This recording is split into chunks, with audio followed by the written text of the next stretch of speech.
اپنا عبدالغنی انجم صاحب، عرب دنیا اور پاکستان کے ساتھ اس دورے کے بعد جو تعلقات ہیں ان میں گرم جوشی، اس میں مزید مضبوطی، مزید خوبصورتی، امکانات موجود ہیں؟ جی بالکل، بہت سارے امکانات ہیں، اور جو اس وقت وہاں پہ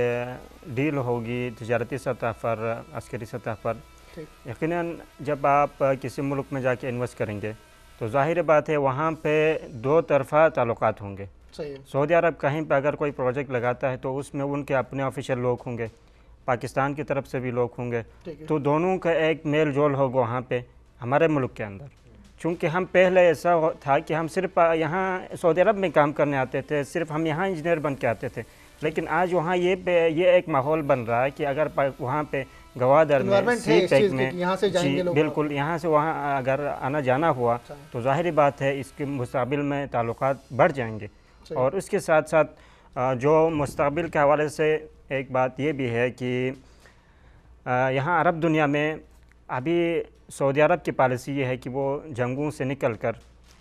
ایک اقتصادی پروگرام پر وہ توجہ دے۔ اسی وجہ سے آپ دیکھیں گے کہ آج جب محمد بن سلمان وہاں جا رہے تو سب سے زیادہ فوکس ان کا کس چیز پہ ہے؟ اقتصاد پہ ہے، اقتصادی تعلقات پر وہ زیادہ فوکس کر رہا ہے۔ اور ان کا یہاں پہ ویژن بھی یہی ہے کہ جو یہاں پہ جتنے بھی جنگیں چل رہی ہیں ان کو ختم کیا جائے۔ سوریہ میں تقریباً ختم ہو رہے ہیں، عراق سے وہ نکل گئے ہیں، تقریباً یمن میں بھی آخری مراحل میں پہنچ گئے، تو وہ ان چیزوں سے نکل کر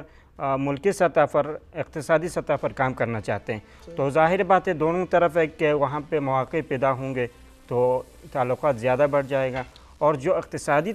تعلقات ہوتے ہیں وہ دیر پا ہوتے ہیں، عسکری ہوتے ہیں یا جس کو کوئی ضرورت ہوتی ہے وہ وقتی ہوتے ہیں، جب اس کو ضرورت ہو اس کی اہمیت سے انکار نہیں ہے، لیکن جو اقتصادی ہے وہ ضرورت ہے اور وہ دیر پا تعلقات ہوتا ہے۔